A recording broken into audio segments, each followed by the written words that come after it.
Bonjour à toutes et à tous. Vous le savez peut-être, nous sommes en pleine semaine du podcaston. Pendant 7 jours, plus de 300 animatrices et animateurs de podcasts se mobilisent pour mettre en avant le monde associatif et ses valeurs. Alors évidemment, c'est une très belle initiative et il est complètement naturel, pour ne pas dire carrément évident, que Demain vous appartient y participe.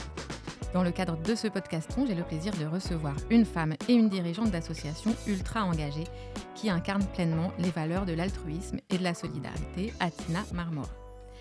Elle est partie d'un constat dont elle va nous parler tout à l'heure. Les jeunes filles des quartiers s'autocensurent et ne voient pas le champ des possibles tel qu'il est vraiment. D'une certaine manière, les dés sont pipés dès le départ. C'est pour remédier à cela et permettre aux jeunes filles de voir plus grand, plus loin et d'avoir confiance en elles qu'elle a créé en 2013 l'association Révèle, dont elle est aujourd'hui la directrice générale. Son objectif, faire en sorte que chaque jeune fille, quel que soit son milieu social et son environnement, puisse rêver librement et devenir la femme qu'elle a envie d'être.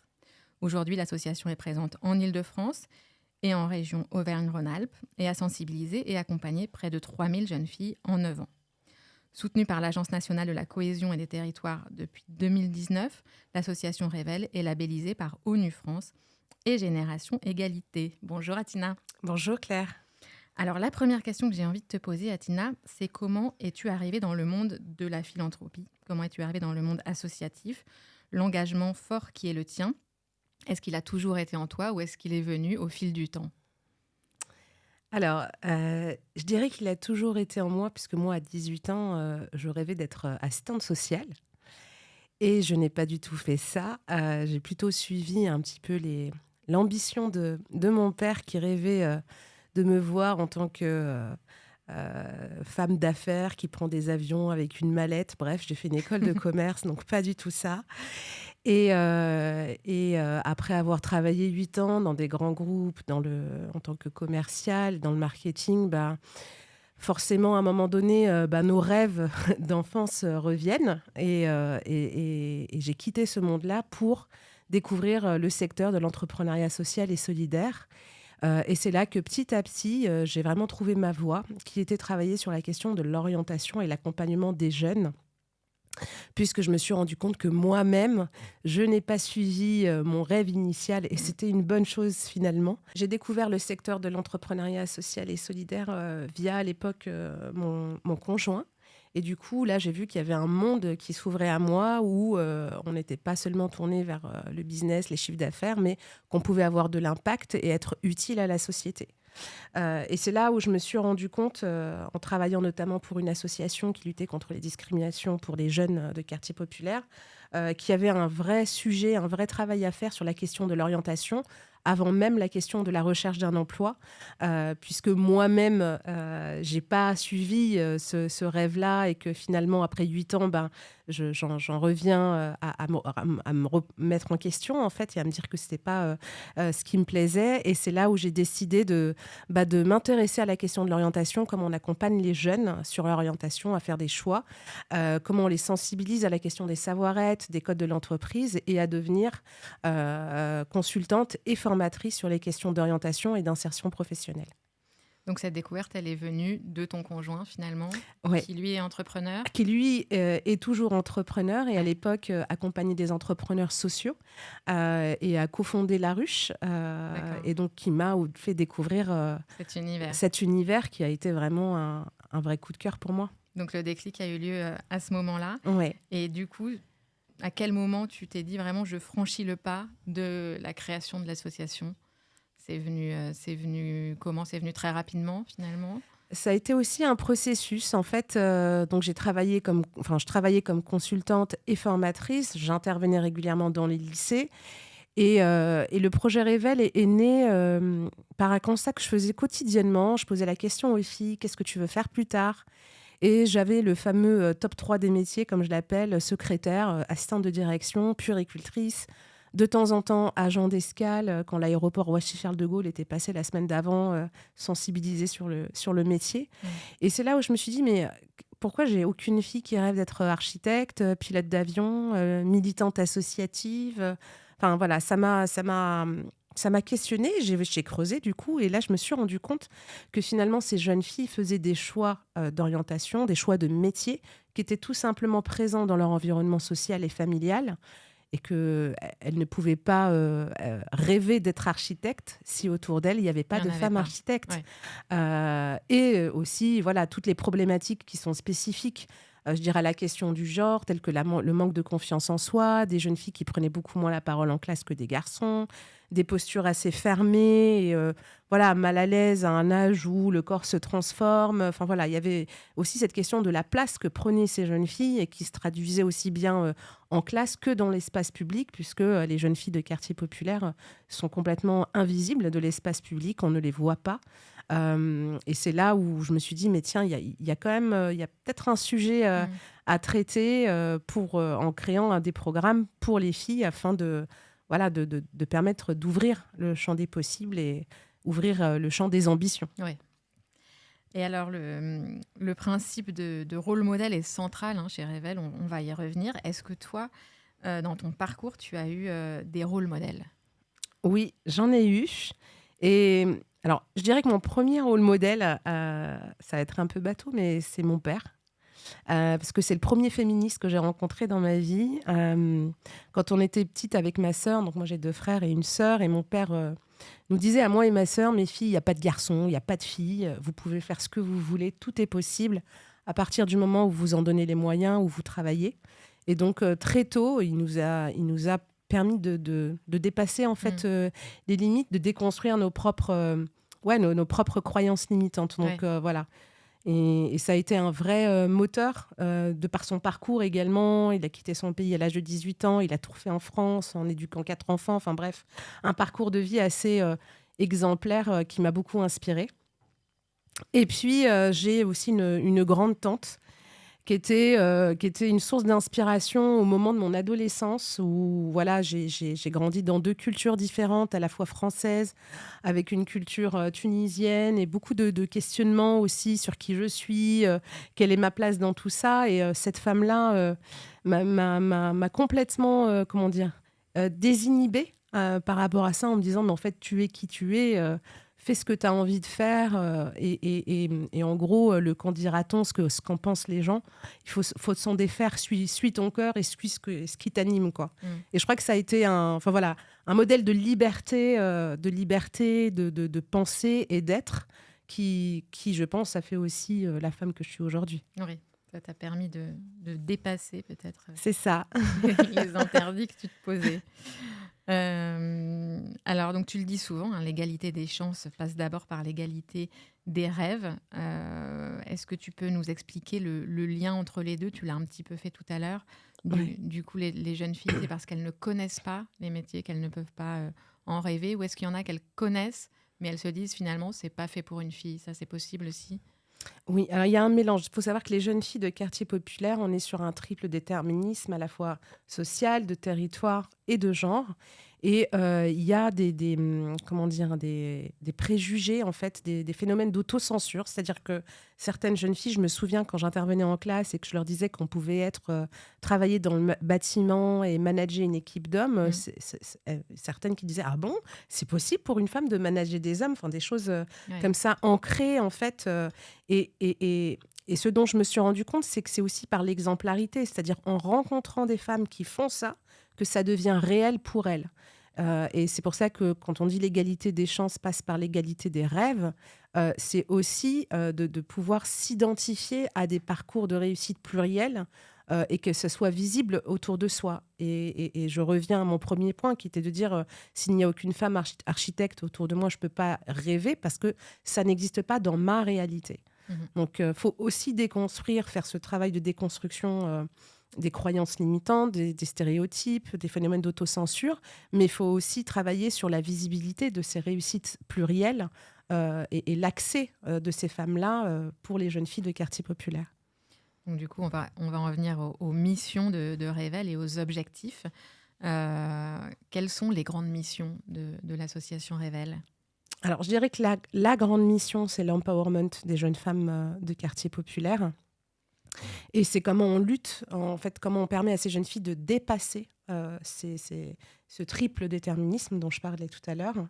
Et c'est aussi comment on permet à ces jeunes femmes de prendre pleinement leur place, mais toute leur place dans la société, à la fois leur place de futures femmes professionnelles, à la fois leur place de potentiellement de futures mères, mais également leur place de futures citoyennes.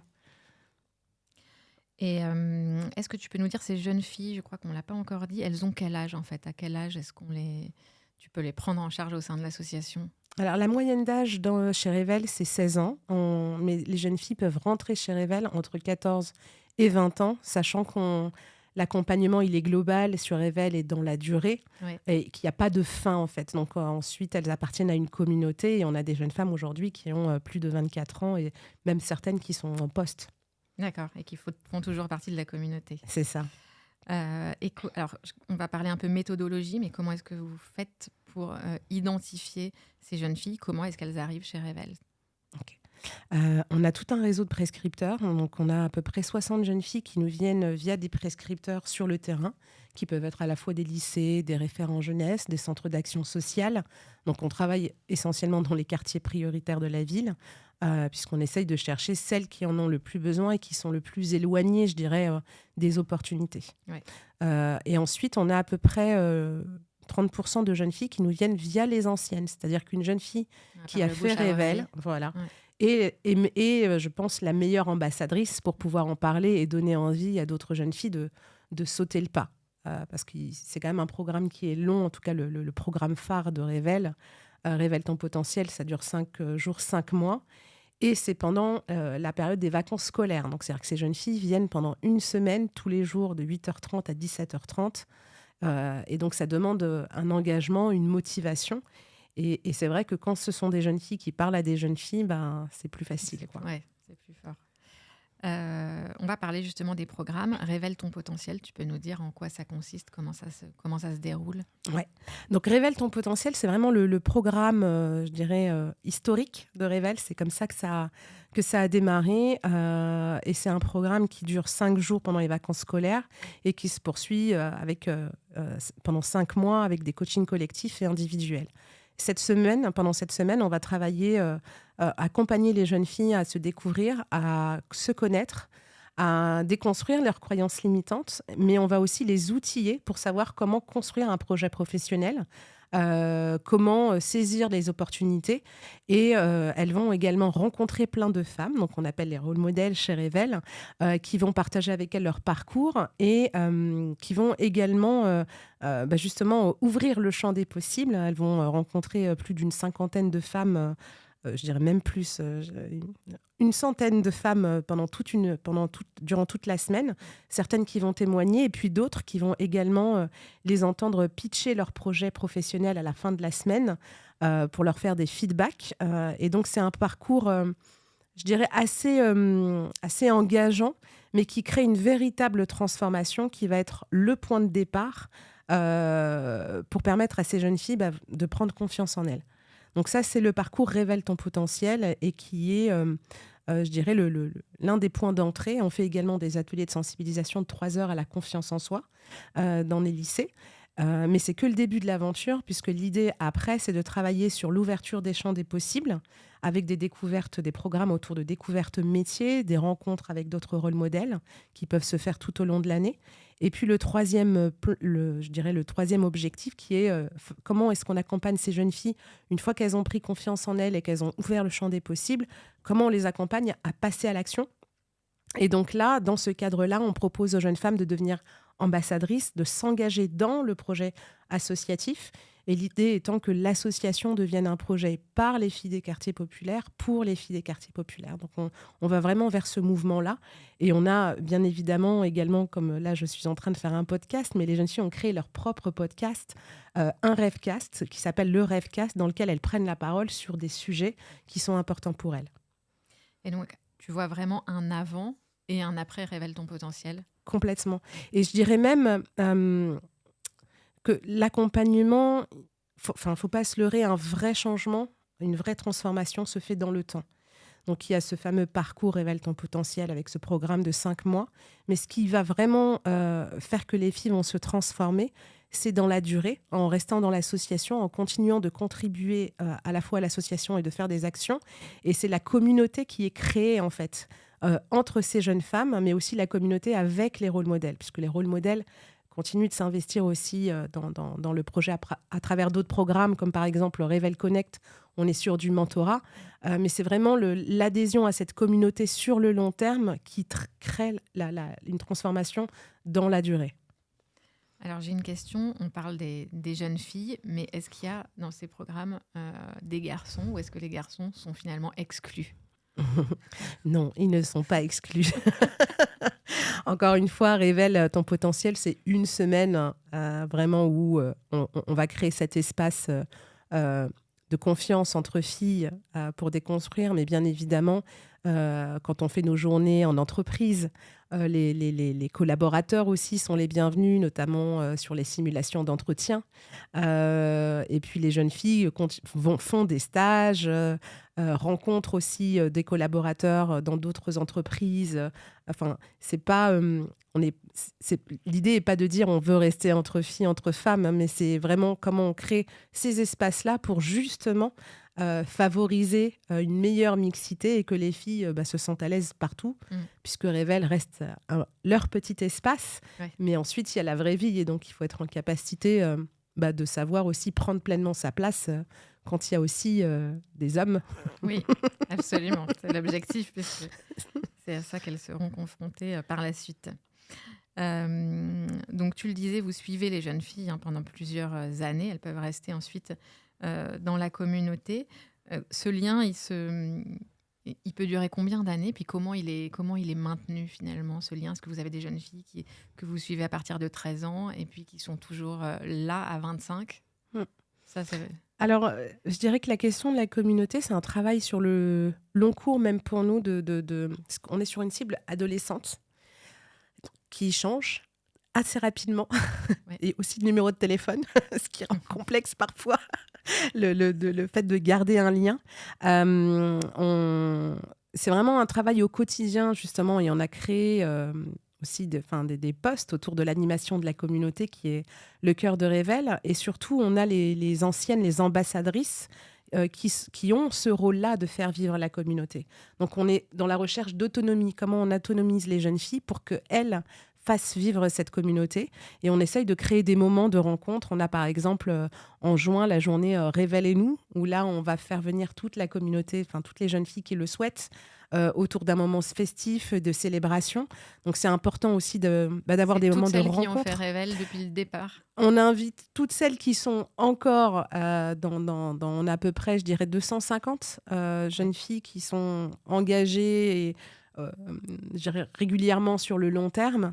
Mais on a créé un conseil des alumni, par exemple, aussi une instance, en fait.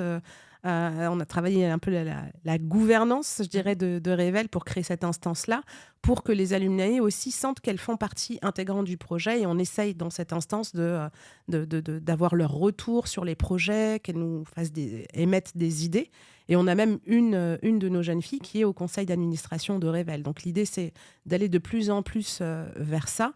Et c'est vrai que ça demande du temps, de la ressource et de l'importance de créer des moments de rencontre, de célébration. Les jeunes filles peuvent, par exemple, faire des cafés Révèle sur des thématiques. Et ce qu'on veut, c'est que vraiment ce soit leur initiative et qu'elles aient la place aussi pour expérimenter.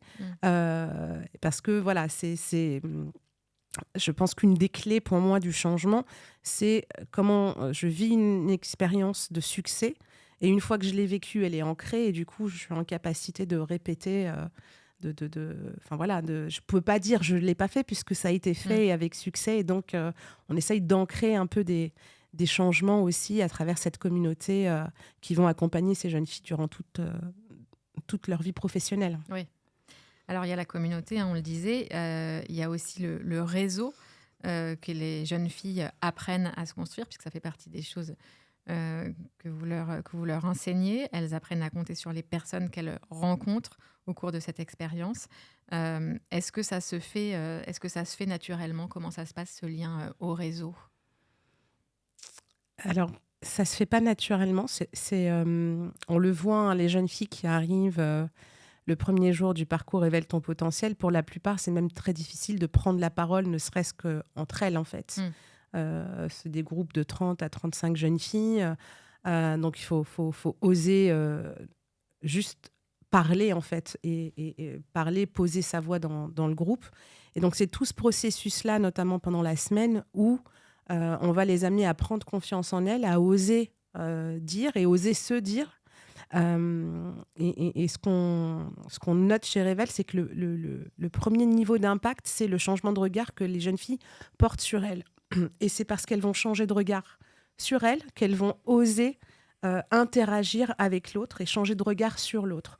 Donc c'est vraiment ce mouvement-là. Donc on travaille d'abord sur le regard que je porte sur moi, et c'est ça qui me donne après le courage et la force d'aller vers l'autre. Et donc c'est pour ça qu'on voit des jeunes filles qui, le premier jour du parcours Revel, ne parlent pas, et le dernier jour, qui sont capables de monter sur scène et de prendre la parole devant 200 personnes. Voilà, de prendre le micro, comme j'ai pu le voir voilà, il y a quelques semaines en participant. Et quand elles voient qu'elles sont capables de ça, après, on les arrête plus. Elles prennent les cartes de visite, elles parlent avec les rôles modèles, elles n'hésitent pas à demander d'envoyer un mail pour une recherche de stage. Donc, il y a vraiment un déclic qui se fait. Ça. Et après, c'est ça. parti. Et après, c'est parti. Et bon, il y a encore du travail à faire sur l'après. Bien sûr. Parce que, sur l'animation d'un réseau, il y a encore des choses à apprendre. Mais en tout cas, le premier pas est fait et acquis. Et du coup, j'avais une question très concrète pour les accompagner dans ce changement, dans cette prise de confiance en elles.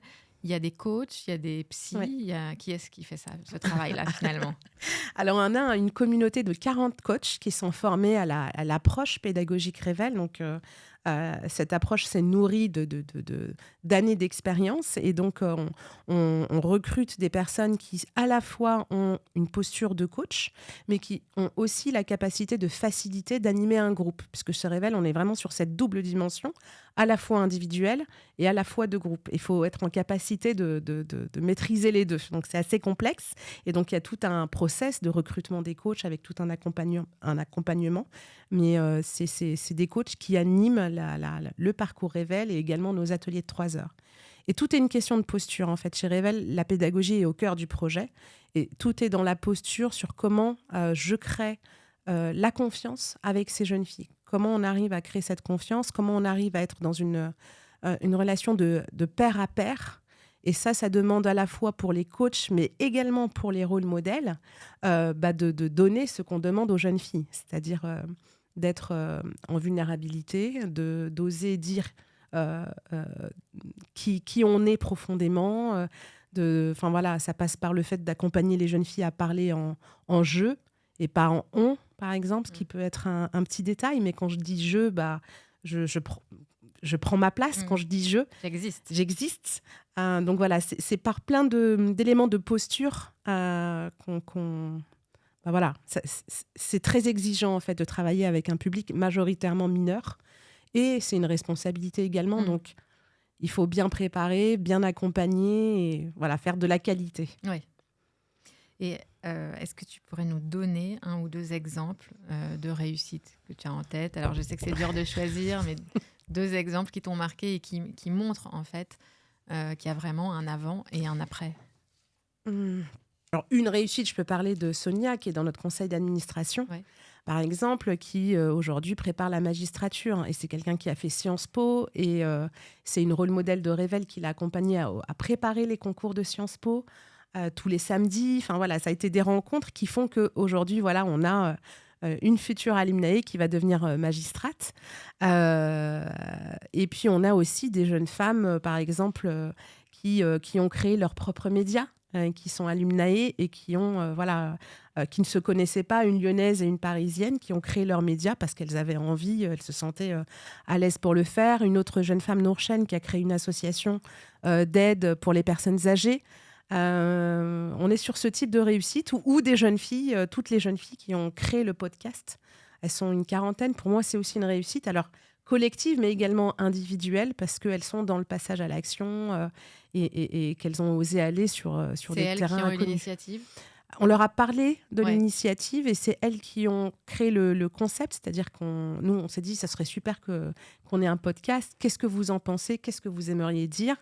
Et puis, c'est elles qui ont pensé quelle thématique et qui ont été accompagnées. Et ce sont elles qui sont les modératrices du podcast. C'est-à-dire que c'est vraiment qu'entre elles. Et pour moi, ça, c'est aussi des belles réussites. Donc, à la fois comme Revel, collective et individuelle. Oui. Alors, j'ai reçu il y a quelques mois à ce micro Elisabeth Moreno qui nous expliquait les enjeux autour de la féminisation du secteur de la tech et du numérique, hein. On revient aux métiers qui sont un peu, on va dire, préemptés par les hommes. Tu as lancé fin 2016 le programme Révèle Tech. Est-ce que tu peux nous dire comment tu as décidé d'agir concrètement en mettant en place ce programme dédié? Comment t'es venue cette idée et puis en quoi consiste ce programme Révèle Tech? Alors, Reveltech, c'est né vraiment d'une envie de dégenrer en fait certains métiers parce qu'on avait plusieurs entreprises partenaires qui nous avaient fait remonter la problématique aussi, qui était qu'il n'y avait pas assez de femmes dans les techs, les sciences, dans le numérique. Et on s'est dit, bah tiens, on a plein de partenaires qui ont des enjeux autour de ça, et on a des jeunes femmes qui ne connaissent pas forcément ces métiers. On s'est dit, bah tiens, on va créer un métier pour un programme pour faire découvrir déjà les métiers de la tech à travers des rencontres aussi avec des rôles modèles, donc des femmes qui sont dans ces métiers. Donc l'idée, c'est vraiment de travailler sur le fait de dégenrer ces métiers-là et montrer qu'il y avait des femmes dans ces métiers pour ouvrir encore une fois le champ des possibles. Euh, et aujourd'hui, on a fait exactement la même chose avec Vinci Saint-Gobain sur les métiers autour du bâtiment. Oui. Donc, c'est vraiment comment on a une approche qui permet de déconstruire les préjugés et comment on fait rencontrer des femmes dans ces métiers-là pour montrer que ça existe. Ce qui paraît aujourd'hui pour certains, tout le monde le sait que ça existe, mais non, en fait, il y a certaines jeunes filles qui, pour la première fois, rencontrent des femmes. Je pense, là, on a fait une sortie dans un laboratoire de la police scientifique, et là, ça a été une découverte pour les filles en disant, mais je ne savais pas que les femmes pouvaient travailler dans la police scientifique, faire ces métiers-là. Donc, voilà, c'est ouvrir, montrer que c'est possible et potentiellement susciter des vocations. Et Révèle Tech, c'est un programme qui dure combien de temps? Révèle Tech, alors ça a un peu changé aujourd'hui, mais c'était sur plusieurs mois avec plusieurs visites thématiques dans les métiers des sciences, de la tech et du numérique, et surtout un forum annuel qui avait lieu en avril et en octobre. Et tu as des jeunes filles qui se sont engagées du coup dans ces voies-là? Alors, je ne suis pas en capacité de le dire, ça exactement. En tout cas, qui ont découvert. Le premier objectif, ce n'était pas forcément... après, nous, on a une difficulté. C'est que nos jeunes filles, quand on est en seconde ou en quatrième, ou en troisième, c'est encore loin la question du métier. Mais en tout cas, de faire connaître, ça oui, on a plus de 80% des jeunes filles qui nous disent qu'elles ont découvert des métiers qu'elles ne connaissaient pas. Et c'est déjà... 80%, c'est énorme. Énorme. Ouais. Et alors, en ce moment, il y a un sujet dont on parle beaucoup, c'est le rapport au travail. On voit que les jeunes n'ont pas les mêmes priorités que leurs parents et pas la même vision du travail non plus. Ils s'intéressent de plus en plus à l'impact et au sens de leur travail. Est-ce que c'est quelque chose que toi, tu constates chez les jeunes filles qui participent au programme Révèle, cette quête de sens? Alors, chez nos jeunes filles, je pense que je dirais pas que c'est la problématique majeure. Je pense que la question de la quête de sens, c'est un peu comme la pyramide de Maslow, c'est-à-dire qu'elle vient à un moment donné si la base est assurée. Nous, on a des jeunes filles qui sont déjà parfois juste, elles ont besoin de trouver un travail qui rémunère et qui rémunère rapidement. On n'est pas dans la quête de sens. C'est pas en tout cas moi ce qui me saute aux yeux en premier. Alors, c'est au-delà de la quête de sens, c'est comment... ce que j'ai remarqué, c'est qu'on a beaucoup de jeunes femmes qui veulent faire un métier utile. Oui, c'est ça que j'allais dire, parce que moi, c'est ce qui est ressorti des ateliers que j'ai faits, c'est que les trois voulaient être utiles. Voilà, absolument. C'est comment être utile, avoir un impact. Et c'est là aussi où on va déconstruire en disant, OK... tous les métiers peuvent être utiles. Ça dépend où on place la notion d'utilité. Et c'est pas que en étant... C'est pas que les métiers du care, on appelle ça aujourd'hui. Parce que c'est vrai que les filles s'orientent beaucoup vers ces métiers-là. Exactement, c'est ça. C'est très clair. Alors, chez Cannes, qui est l'entreprise de conseil que j'ai créée, nous, on propose souvent aux entreprises qu'on accompagne de monter des partenariats avec des acteurs de l'ESS avec des associations, parce qu'on est convaincu que c'est l'une des clés d'une politique RSE réussie. Pour une association comme la tienne, travailler avec des partenaires publics et privés, c'est indispensable. Comment est-ce que ça s'articule, l'organisation de Révèle? Vous avez, j'imagine, des entreprises mécènes. Donc, je reprends la question. Chez Cannes, donc société de conseil en RSE que j'ai créée, nous proposons aux entreprises que nous accompagnons de monter des partenariats avec les acteurs de l'ESS, avec les acteurs du secteur associatif, parce qu'on est convaincu qu'une politique RSE réussie, c'est une politique qui s'orchestre autour d'un triptyque public, privé, association. Est-ce que toi, tu le vois aussi comme ça? Et chez Révèle, est-ce que vous travaillez avec ces deux sphères privées, donc les entreprises, et la sphère publique, c'est-à-dire le pouvoir politique ou l'administration? Oui. Chez Révèle, on est complètement là-dedans. On a créé autour de ces jeunes filles un écosystème partenarial qui permet de démultiplier l'impact. Déjà avec les entreprises, les entreprises, on a beaucoup de collaboratrices et de collaborateurs qui sont impliqués dans les actions de Révèle avec aussi un impact, je dirais un effet miroir qui permet aux collaboratrices aussi de déconstruire certains préjugés, de changer de regard sur ces jeunes femmes de quartier populaire et in fine d'avoir un impact sur la question de l'inclusion et de la diversité en entreprise. Et puis les pouvoirs publics, forcément, on travaille beaucoup avec eux. Alors à la fois en termes d'acteurs publics sur le terrain, puisque le maillage territorial, la relation prescripteur se fait via les acteurs institutionnels, donc le conseil régional au niveau des différentes villes, et puis aussi au niveau politique, puisque l'idée, c'est que le politique a toute sa place aussi et toute sa responsabilité sur cette question-là de l'inclusion des jeunes femmes de quartier populaire.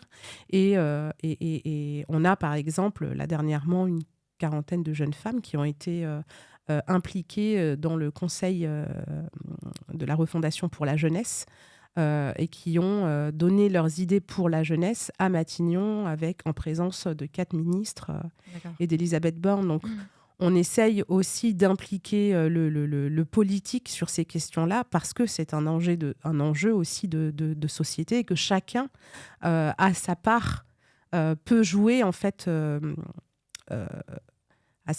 comment dire ? Oui, chacun a son rôle à jouer. Les entreprises, parce que demain, nos jeunes filles, elles sont susceptibles de travailler pour les entreprises. Donc aujourd'hui, on travaille avec surtout des grosses entreprises qui sont dans le CAC 40. Alors, je ne vais pas les citer parce que sinon, je vais en favoriser certaines par rapport à d'autres. Mais voilà, on a de gros partenaires privés qui s'engagent avec Révèle à la fois pour... faire découvrir des métiers, mais aussi dans le cadre de leur politique RSE ou politique RH sur des questions de diversité et d'inclusion. Et c'est, je pense, la force de ce projet, c'est de faire rencontrer différents mondes qui ne se rencontrent pas forcément. Et l'impact se fait des deux côtés, en fait, à travers notamment l'effet miroir. Et je pense que ça, tu as pu le voir aussi en participant à la journée de clôture du parcours Révèle, où on voit des rôles modèles qui sortent de là complètement chamboulés, parce que c'est aussi la rencontre de l'altérité, en fait. Ouais. Et cette notion d'empowerment agit dans les deux sens. Donc, c'est tout bénef aussi pour les entreprises qui nous soutiennent. Oui, absolument. Et les salariés des entreprises, donc il y en a certains qui sont bénévoles, qui vous soutiennent. Est-ce que vous avez aussi mis en place des programmes de tutorat, de mentorat? Oui, on a un programme qui s'appelle Révèle Connect. Et là, l'idée, c'est que ce programme s'adresse surtout aux jeunes femmes qui sont en recherche de stage, d'alternance ou de premier emploi, puisqu'en fait, comme je disais tout à l'heure, les jeunes filles ne quittent pas l'association, donc elles restent et du coup, leurs besoins évoluent également. Et donc, l'idée, c'était encore de continuer à comment on capitalise sur ce réseau avec ces rôles modèles qui ont envie de s'impliquer plus, et ces jeunes femmes qui ont besoin d'aide pour un CV, une lettre de motivation, de conseils ou juste un espace d'écoute. Et donc, on a créé un programme de mentorat sur 6 mois qui allie des temps collectifs et des rencontres individuelles pour permettre pour continuer à poursuivre notre impact. Donc ça, c'est un programme qui est assez récent. C'est très récent, ça a été lancé l'année dernière. Donc on a à peu près, depuis l'année dernière, je pense qu'on doit être à peu près à 70 jeunes filles qui ont bénéficié d'un programme de mentorat. Donc c'est un programme qui Alors ça, c'est un programme de mentorat qui existe aujourd'hui, mais le mentorat existe chez Revel de manière informelle depuis maintenant 9 ans. C'est-à-dire qu'on sait que des rencontres se font, et c'est ça qui est chouette, et des rôles modèles qui continuent de suivre des jeunes filles depuis plusieurs années sans qu'on le sache, et c'est très bien. Moi, j'en profite pour passer le bonjour à Harmonie. Voilà. Donc, je suis la mentor. Effectivement, ça devait durer 6 mois, puis finalement, ça doit faire 1 an et demi ou 2 ans, et c'est très bien comme ça. Alors, une question sur la géographie. Je l'ai évoqué dans mon introduction. L'association est présente en Île-de-France, et vous êtes aussi présent à Lyon. Est-ce que là on est sur l'avenir, mais tu as envie de te développer dans d'autres villes en France? Est-ce que c'est un projet?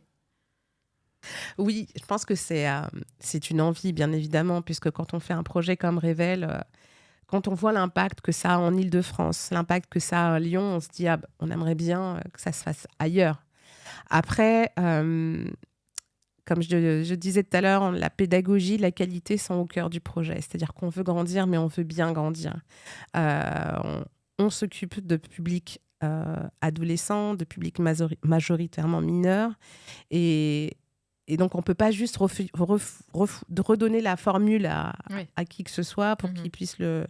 Voilà, on pourrait aller beaucoup plus vite que ça, mais oui, on a envie. Là, le projet, c'est d'être présent dans 2 autres régions, donc dans le Nord et dans le Sud. Mais ce qu'on a surtout envie, c'est de démultiplier notre impact aussi à travers notamment notre communauté d'alumnae, et notre stratégie de plaidoyer qui est en train de prendre de l'ampleur avec le Revcast dont je parlais tout à l'heure, puisque l'idée, c'est aussi que Revel soit une association qui porte la voix de ces jeunes filles et du coup qui met aussi en évidence leurs problématiques, leurs réalités. Et c'est aussi de travailler différemment avec les entreprises, de faire sur les questions d'inclusion et de diversité. Par exemple, on a fait dernièrement dans une entreprise un atelier avec des jeunes filles et des collaboratrices d'un grand groupe du luxe pour parler des questions d'inclusion et de diversité. Et donc, les alumnae sont venus et ont parlé de ce sujet-là en entreprise aux collaboratrices. Et donc là, l'idée, c'est comment aussi l'impact de Revel peut se faire aussi d'une autre manière. Donc, c'est pas seulement qu'en accompagnant des jeunes filles, c'est aussi en mettant en évidence l'impact indirect auprès des entreprises, et en portant la voix des jeunes femmes des quartiers populaires. Très bien. Alors, dernière question, Atina, avant de passer à la séquence suivante. Comment on peut inviter les auditrices et les auditeurs qui nous écoutent aujourd'hui à vous soutenir ? Déjà, en parlant de nous, c'est déjà un premier pas. Absolument. En parlant de Revel, et puis... Après, on peut soutenir le projet Revel.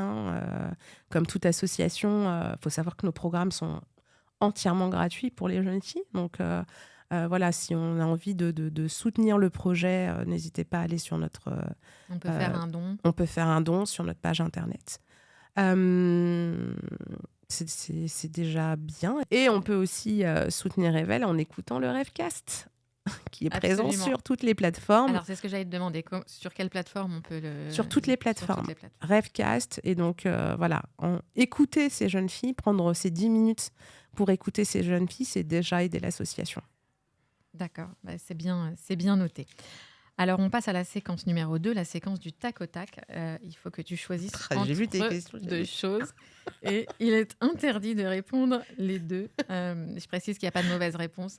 D'accord. On n'est pas là pour culpabiliser. Alors, est-ce que tu es plutôt bain ou douche ? Bain. Écoute, moi aussi. On ne le dira à personne. Côte de bœuf ou tofu ? Côte de bœuf. Plage ou piscine ? Plage. Avion ou train ? Train. Arrondi en caisse ou pour boire? Ouais, je vais dire arrondi en caisse. Gourde ou bouteille d'eau? Gourde. Réunion en présentiel ou en distanciel? Ah, définitivement présentiel. Livre ou liseuse? Liseuse. Et journaux papier ou tablette? Une tablette. Alors, merci Atina pour ces réponses du tac au tac. On arrive à la séquence numéro 3. S'il n'y en avait qu'une, ce serait celle-là. Quelle est la recommandation que tu donnerais à celles et ceux qui souhaitent s'engager en se lançant dans la création d'une association ou peut-être d'une entreprise de l'ESS, mais en tous les cas qui ont cette envie de créer, qui ont une idée, parce que c'est pas forcément facile finalement de se lancer. Ouais, non. Je dirais que la première, c'est de bien s'entourer. Vraiment, et s'entourer de personnes qui croient en vous et qui vont être dans la solution plutôt que dans le problème. C'est-à-dire qui vont vraiment vous aider à ouvrir le champ des possibles et qui vont être des moteurs pour vous pousser à l'action, parce que c'est jamais facile d'entreprendre et on ne peut pas entreprendre seul. J'y crois pas une seconde. En tout cas, on n'entreprend pas de la bonne manière. Donc bien s'entourer. Bien s'entourer. Après, il y a d'autres choses. Je pense que indéniablement, c'est de travailler sur soi. Je pense que ça aussi, de bien se connaître et de prendre du temps pour apprendre à se connaître. Et en fait, je me suis rendu compte que par l'expérience, et moi, ça fait que très peu de temps que j'accorde du temps à mon propre développement personnel. Et je me rends compte que c'est la clé pour tenir dans la durée. Donc voilà, prendre du temps pour soi et pour continuer à se connaître, ce qui permet aussi de se remettre en question et d'être à la bonne écoute. C'est bien noté. Alors, cet épisode un peu spécial touche à sa fin. J'espère que vous l'avez apprécié. Je vous encourage à visiter le site du Podcaston, www.podcaston.org, pour découvrir d'autres associations à travers d'autres podcasts. C'est aussi l'occasion, si vous en avez la possibilité, de vous engager ou de faire une promesse de don pour l'association Révèle, donc très facilement sur le site du Podcaston. On compte sur vous. Atina, je vais te laisser la parole pour le mot de la fin. Tu nous dis ce que tu as envie de nous dire en 30 secondes, en 1 minute, 2 minutes, le message que tu voudrais passer à nos auditrices ou à nos auditeurs aujourd'hui. Je pense que le mot de la fin, je vais le faire en lien avec le podcaston. Ouais. Je l'ai déjà dit, mais voilà, j'invite tout le monde à écouter et à relayer le Rêvecast, qui incarne à lui tout seul la mission d'empowerment des jeunes filles des quartiers populaires. Donc, c'est un projet qui a été co-construit avec les jeunes filles de Révèle et pour porter leur voix, leurs problèmes, leurs envies de changement. Et donc, les écouter avec attention et considération, c'est déjà faire partie de la solution pour construire une société plus juste et plus égalitaire. Merci beaucoup, Atina, pour ce mot de la fin. Merci beaucoup d'avoir accepté l'invitation et Merci d'être venue nous parler de Révèle, une association qui gagne à être connue et qui réalise un travail exceptionnel. La semaine prochaine, j'aurai le plaisir de recevoir une autre personnalité engagée, le chef étoilé et entrepreneur à impact, Thierry Marx. Bonne journée à tous. Au revoir. Au revoir, Claire.